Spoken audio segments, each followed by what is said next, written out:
Hello guys, pag-usapan lang natin ang breaking news. Ayon kasi sa bali-balita, nakakaloka, Catherine Bernardo at James Reid parang pilit lang ang ngiti. Buti pa ang cat din, may kilig yan. Grabe nga naman kasi ang mga napapag-usapan ngayon tungkol umano kina James Reid at Catherine Bernardo. Na alam niyo naman siguro, no? Pinag-usapan na ito noong si Catherine Bernardo ay nasilayan at si Mayor Mark Alcala papunta umano sa Australia.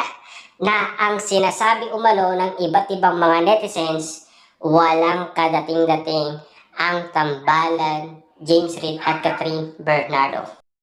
At siyempre, sa nakikita umano ng maraming tao, mukhang nahihirapan umano si James Reid. Kasi matagal umanong nawala si James Reid. Kasi back-to-back lang ito para kay James, di ba?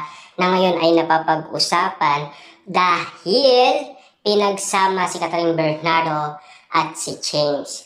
Pero, ang sinasabi umano ng maraming tao ngayon, yung kilig na hinahanap nila sa love team. Pero, ang sinasabing pilit ng maraming netizens, parang backup lang si James Reid ni Catherine Bernardo. Kung pagmamasdan kasi ang nasabing poster, parang todo suporta lang sina James Reid at si Maja Salvador. Pero ang mas pinag-uusapan, Maja Salvador at Catherine Bernardo.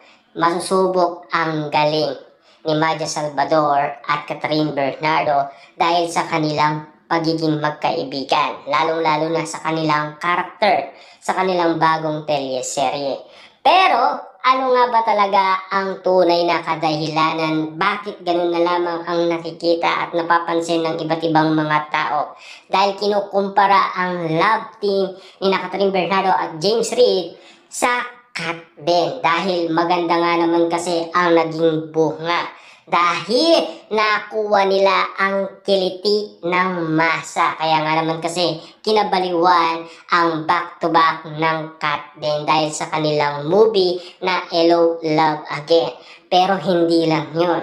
Nang dahil din sa kanilang galawan na talagang patok na patok umano sa lahat ng tao. Dahil yung kilig, mas super kilig talaga. Talagang unlimited at overload talaga ang kiligan moment ni Alden Richard at Catherine Bernardo.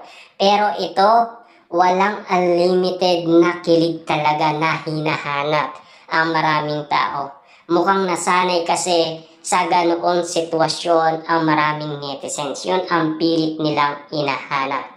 Pero alamin na natin kung ano ang mangyayari.